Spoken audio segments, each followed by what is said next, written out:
কোথাও বেরোনোর সময় হলে সাইকেলের চাকায় হাওয়া থাকে না। তখনই তার আগ্রহ। আমি ভালোই হচ্ছে না রে।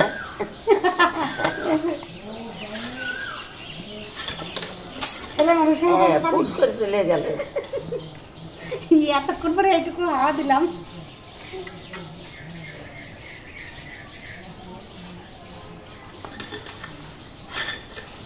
সাইকেলে তো হাওয়া ভরে নিলাম, এবার হলো মহা সমস্যা। মেয়ে আমাকে বলছে, মা তুমি প্রচণ্ড ভারী, আমি তোমাকে নিয়ে চালাতে পারবো না। আমিও বলছি যে না, আমিও ছাড়ার পাত্রী নই, আমিও তোকে নিয়ে চালাতে পারবো না। চল এবারে দেখি কি করে যাস। দুজনে তো দুটো সাইকেলও নেবো না, একটা সাইকেলেই যাব। যাই হোক, ওর কথাই থেকে গেল। ও আমাকে নিয়ে তো চালালোই না, আমাকেই লাস্ট পর্যন্ত ওকে নিয়ে আসতে হলো। বাজারে এসে দেখি অসম্ভব ভিড়। মনে মনে ভাবছি আমি একটুখানি ভিডিও ক্লিপস নেব, কি করে নেব? যদি কেউ হাত থেকে ফোনটা টান দিয়ে নিয়ে চলে যায় তাহলেই গেল, আমার সব এখানেই শেষ।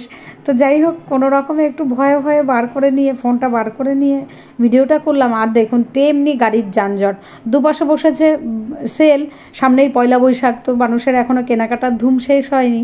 তো আর বিকাল টাইমে এমনিতেও বেশি ভিড় হয়, কেননা সারাদিন রোদ গরমে লোকজন একটু কম বেরোয়। বিকাল টাইমটা আর সকাল টাইমটাই প্রচুর পরিমাণে ভিড় হয়, কিন্তু বিয়েলা মানুষ করতে পারবে না।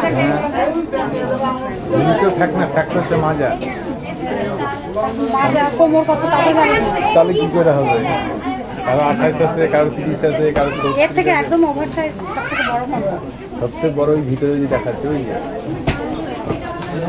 মোটামুটি 40-42 কোমর। এই কাপড়ের হবে না এগুলো? এই কাপড়ের মধ্যে আসবে না? এটা খুলে দেখাও।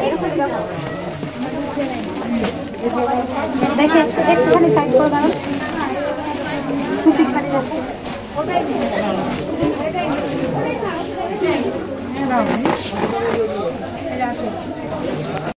আমাদের কেনাকাটা করতে করতে বেশ অনেকটাই রাত হয়ে গেছে, আর এতটা পরিমাণে ব্যাগটা ভারী হয়ে গেছে যে আমার হাতটা প্রচণ্ড ব্যথা করছিল।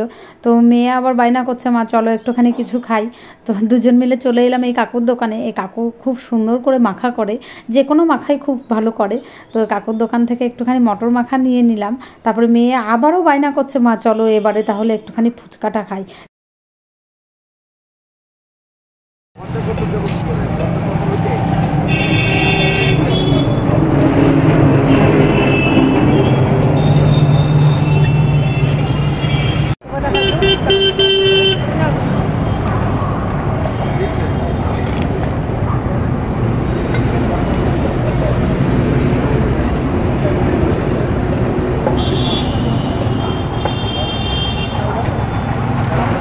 বাজারে আসলে যে জিনিসটা আমাকে সবথেকে বেশি আকর্ষণ করে সেটা হলো এই ফুলের মালা কিংবা ফুলের তোড়া, যে কোনো ফুল, এই রজনীগন্ধা স্টিক।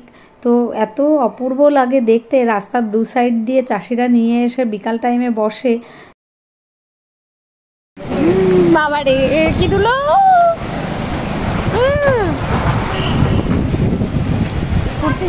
হ্যাঁ